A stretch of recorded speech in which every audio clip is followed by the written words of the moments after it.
Assalamualaikum warahmatullahi wabarakatuh. Perkenalkan, nama saya Bilka Sofia Rashid dengan NIM G0025225 dari kelompok A5. Jadi pada video kali ini saya akan menjelaskan terkait anatomi organ genitalia dan juga uropoetika. Baik, untuk laporan yang pertama, saat menjadi panitia lomba lari 17-an, Dapri melihat salah satu peserta laki-laki mengeluh nyeri hebat pada daerah skrotum setelah terjatuh. Di sisi lain, ada juga peserta lain yang sudah lama mengeluh benjolan di skrotum yang terasa seperti sekumpulan cacing, dan seorang bapak yang sering bolak-balik ke toilet karena sulit buang air kecil. Oke, yang pertama, jelaskan anatomi penis, skrotum, dan juga testis. Yang kedua, jelaskan jalur perjalanan sperma dari testis hingga keluar melalui ostium uretrae externum. Dan yang ketiga, jelaskan kemungkinan perbedaan anatomi dan klinis dari keluhan pada skenario tersebut, terutama yang mengarah ke torsio testis, varikokel, dan pembesaran prostat. Baik, untuk yang pertama, untuk anatomi dari penis. Jadi, penis ini merupakan suatu organ berbentuk tubuler, dan ia ini merupakan alat kopulasi pada pria, dan homolog dengan glans klitoris pada wanita. Nah, penis ini terdiri dari dua pars, yaitu yang pertama pars fixa, yang terdiri dari bulbus dan juga crus penis, serta pars libera, yang terdiri dari corpus spongiosum dan juga corpora cavernosum. Jadi, yang sebelah sini, ini bulbus penis, yang dia ini akan berlanjut menjadi corpus spongiosum penis. Di bagian lateralnya, itu terdapat crus penis yang dia ini akan berlanjut menjadi corpora cavernosa penis. Baik, selanjutnya kita akan bahas tentang pars libera penis. Jadi, pars libera penis kan ada corpus spongiosum dan juga corpora cavernosa. Nah, untuk corpus spongiosum, dia itu terletak di bagian ventral corpus penis yang dilewati oleh uretra pars spongiosa. Nah, distalnya dia itu akan melebar menjadi glans penis. Untuk corpora cavernosa, dia itu terletak di bagian dorsal penis dan merupakan jaringan erektil utama. Nah, dia ini terdapat dua corpus cavernosus yang masing-masingnya itu diliputi oleh tunica albuginea yang tebal. Nah, di ini juga terdapat ruang-ruang corpora cavernosa yang disebut dengan cavernae atau sinusoid cavernosum. Nah, di tengahnya itu terdapat arteri profunda penis atau arteri cavernosus. Selanjutnya untuk pars fixa penis. Jadi, pars fixa penis ini tuh diperkuat oleh musculus bulbus spongiosus dan juga musculus ischiocavernosus. Nah, musculus ischiocavernosus ini dia ini akan berinsersi di crus penis, sedangkan musculus bulbus spongiosus dia ini akan berinsersi di bulbus penis. Nah, apa sih fungsinya mereka? Jadi, kalau musculus bulbus spongiosus dia itu mengompresi bulbus dan juga corpus spongiosum, dia membantu pengosongan uretra yang terdiri dari urin atau semen, lalu dia itu meningkatkan tekanan jaringan erektil proksimal, serta menekan vena dorsalis profunda untuk menghambat aliran balik vena. Nah, sedangkan kalau musculus ischiocavernosus, dia tuh mengompresi kruka penis, mendorong darah ke bagian distal corpora cavernosa, meningkatkan turgiditas, dan membatasi aliran vena keluar untuk mempertahankan ereksi. Oke, selanjutnya saya akan menjelaskan terkait vaskularisasi dari penis. Jadi, penis sendiri, arterinya itu merupakan cabang dari arteri pudenda interna dan juga arteri pudenda eksterna untuk di bagian superficialnya atau kulitnya. Sedangkan untuk sistem venanya, dia itu akan bermuara pada vena pudenda interna. Nah, ini merupakan vaskularisasi penis saat dia lemas dan juga saat dia ereksi. Nah, dia ini pada bagian corpora cavernosa penis juga terdapat arteri helicinae yang merupakan cabang dari arteri cavernosa penis atau arteri profunda penis yang dia itu akan menyuplai darah ke rongga-rongga cavernae ketika terjadinya ereksi. Nah, untuk drainase limfatikanya sendiri, cairan limfa kulit dan fascia penis itu dialirkan ke nodi superomedialis dari nodi inguinalis superficialis. Nah, struktur profunda penis ini itu akan mengalirkan cairan limfanya ke nodi iliaci interni. Selanjutnya adalah skrotum. Nah, skrotum sendiri dia itu merupakan lapisan pembungkus testis yang terdiri dari 9 lapisan. Nah, lapisannya yang pertama itu dari superficial, itu ada kulit, lalu fascia dartos dan juga musculus dartos.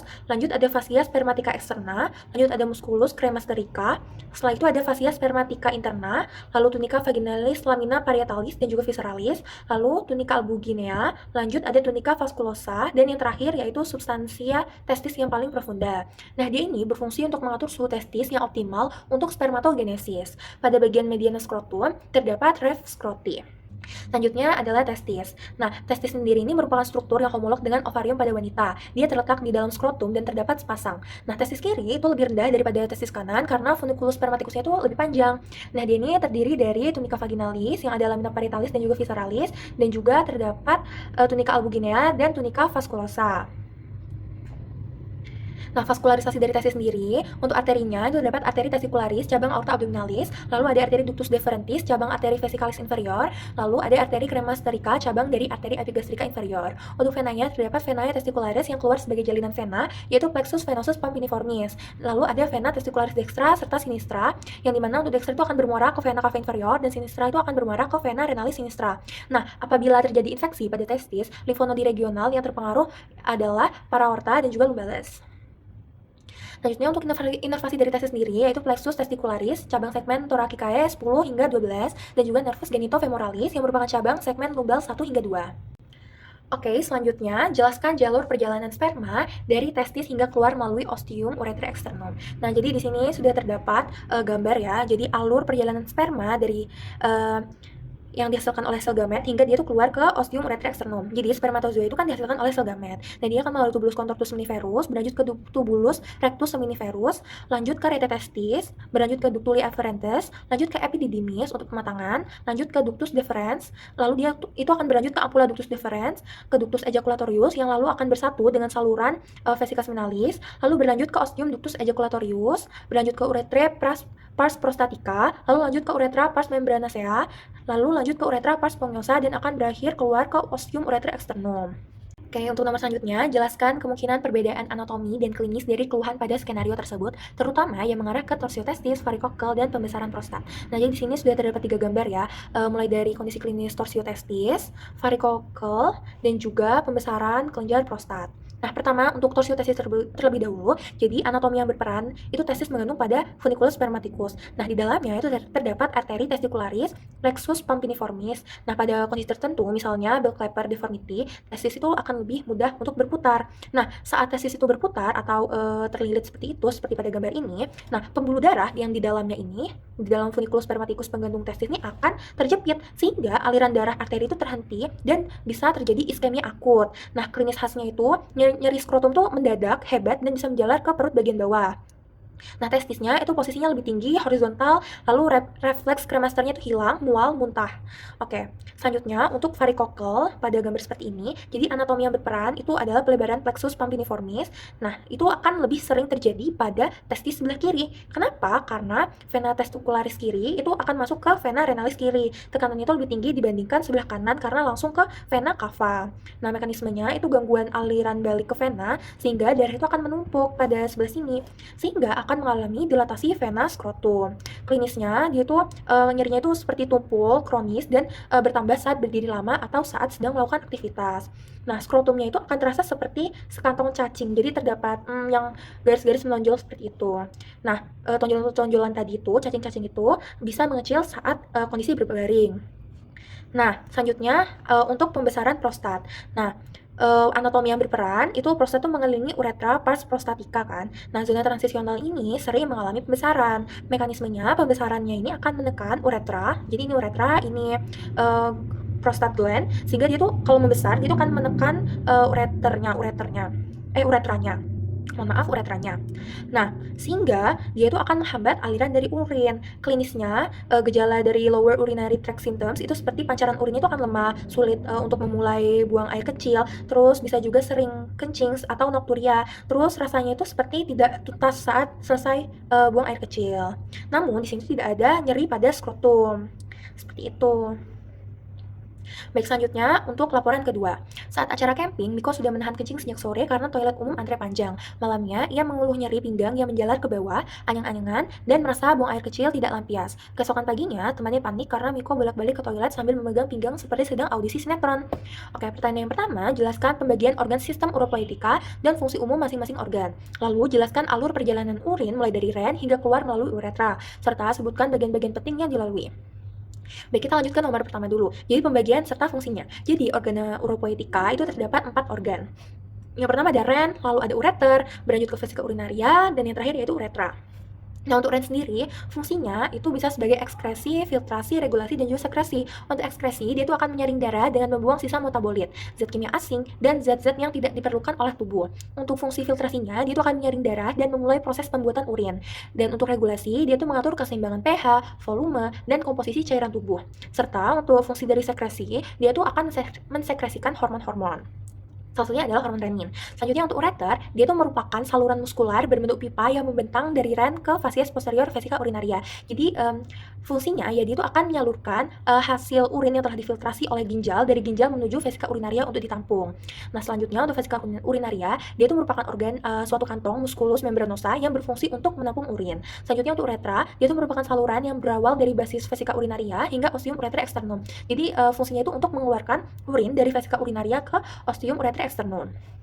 Oke, selanjutnya, jelaskan alur perjalanan urin mulai dari ren hingga keluar melalui uretra, serta sebutkan bagian-bagian penting yang dilalui. Jadi, urin itu bermula sebelum jadi urin, dia tuh berawal dari nefron, lalu dia akan berlanjut ke tubulus contortus proximalis, lalu akan menuju tubulus descendens ansa Henle, berlanjut ke medula membentuk lengkung atau loop, selanjutnya dia melewati tubulus ascendens ansa Henle, selanjutnya akan melewati tubulus collectivus distalis, selanjutnya akan melalui ductus collectivus papilla renalis, lalu menjalar lanjut ke calyx minor, calyx mayor, pelvis renalis, dan akan dibawa melalui ureter dari ginjal melewati ureter ke vesika urinaria.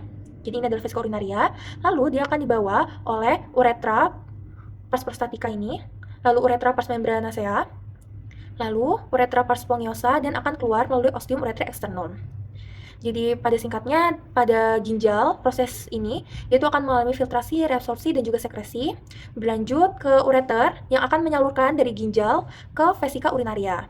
Saat di vesika urinaria ditampung terlebih dahulu, lalu dia akan melewati uretra ini untuk keluar ke ostium ureter externum. Jadi ada uretra pars preprostatica, pars membranacea, dan juga pars spongiosa. Di beberapa literasi ada yang hanya 3 pars, namun ada juga yang 4 pars.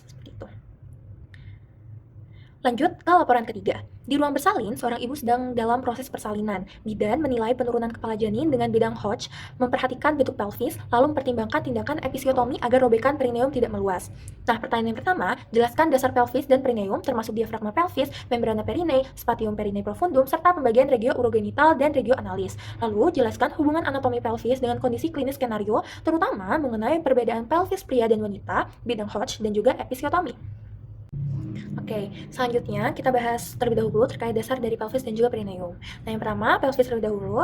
Nah, pelvis dia itu dibentuk oleh disusun oleh 3 tulang atau 3 os. Yang pertama itu ada os sacrum, os coxae, dan juga os coccygeus. Nah, di tampak anteriornya dia ini dibentuk oleh facies posterior corpus os pubis dan juga symphysis os pubis. Sedangkan di bagian lateralnya dia itu dibentuk oleh canalis obturatorius, foramen ischiadica major yang terdiri dari suprapiriformis serta infrapiriformis. Lalu terdapat foramen ischiadica minor. Nah, untuk canalis obturatorius ini di bagian atasnya itu tuh dikelilingi oleh membrana obturatoria sehingga terdapat canalis obturatorius. Nah, canalis ini dia tuh dilewati oleh nervus obturatorius serta arteri vena obturatoria. Nah, untuk foramen ischiadica major dia ini tuh dilewati oleh musculus piriformis dan akan membaginya menjadi 2, menjadi suprapiriformis bagian atas dan infrapiriformis yang di bagian bawah. Nah, dia ini tuh dilewati oleh arteri vena nervus gluteus inferius, nervus sciaticus, nervus pudendus, arteri vena pudenda interna, dan lain sebagainya. Selanjutnya untuk foramen ischiadica minor, dia ini tuh akan dilewati oleh nervus pudendus dan arteri vena pudenda interna. Oke, selanjutnya kita masuk ke diafragma pelvis, di mana dia itu dibentuk dari 3 lapisan, yaitu diafragma pelvis muskuli, terus ada membrana perine yang merupakan jaringan ikat, serta spatium perine profundum. Nah, yang pertama kita akan melihat terlebih dahulu diafragma pelvis ini yang di bagian atas, dan ini tuh dari tampak bagian bawah. Untuk muskulus penyusunnya itu ada 2. Pertama ada musculus levator ani dan juga musculus coccygeus. Nah, musculus levator ani dia itu berorigo di arcus tendineus yang merupakan penebalan dari fascia pelvis. Insersionya dia itu dibagi menjadi 3, ada yang anterior, intermediate, dan juga posterior. Kalau anterior tuh ke musculus puborectalis yang berinsersi pada corpus coccygeus. Lalu kalau intermediate itu musculus pubococcygeus yang berinsersi juga pada corpus anococcygeus. Dan yang untuk posterior itu musculus iliococcygeus yang dia itu berinsersi pada corpus uncoccygeus juga dan juga os coccygeus. Nah, inervasinya itu merupakan cabang-cabang dari nervus sacralis 3 hingga 4. Fungsinya dia itu menyokong dan pertahankan viscera pelvis pada tempatnya serta mencegah peningkatan tekanan di dalam pelvis selama mengedan atau mendorong otot-otot abdomen, biasanya saat batuk. Lalu untuk muskulus selanjutnya yaitu muskulus coccygeus, dia itu berorigo pada spina ischiadica, lalu dia itu berinsersio pada os sacrum serta os coccygeus. Inervasinya cabang-cabang dari nervus sacralis 3 hingga 4 dan fungsinya itu untuk menopang diafragma pelvis. Oke. Bisa dilihat ini terdapat muskulus-muskulusnya, pubococcygeus, puborectalis, iliococcygeus. Oke, selanjutnya kita akan bahas terkait membrana perine dan juga spatium perine profundum. Nah, Membrana perine ini merupakan fasia yang tebal yang berbentuk segitiga yang melekat pada kerangka tulang arcus pubicus. Jadi terletak horizontal dan ke arah anterior terdapat celah kecil yang di antara membrana dan ligamentum pubicum inferius. Di atasnya itu berhubungan dengan ruang tipis yang disebut dengan spatium perine profundum. Dan terdapat lembaran otot rangka yang berfungsi sebagai sphincter, terutama untuk uretra dan sebagai stabilisator tepi posterior membrana perine. Jadi intinya membrana perine itu merupakan fasia tebalnya, sedangkan spatium perine profundum itu merupakan ruangan yang terbentuk karena membrana perinenya, seperti itu. Nah, ini adalah merupakan perbedaan dari wanita dan juga pria. Nah, muskulus yang berada di dalam spatium perine profundum itu ada beda-beda wanita dan pria ya. Kalau misalnya pria itu hanya ada musculus sphincter uretra externum dan juga musculus transversus perineum profundum. Sedangkan kalau pada wanita itu ada tambahan dua lagi, yaitu musculus compressor uretra dan juga musculus sphincter uretrovaginalis. Nah, kenapa kok beda? Karena strukturnya beda pria dan wanita. Kalau wanita ada tambahan dari vaginanya, jadi muskulusnya ada tambahan juga.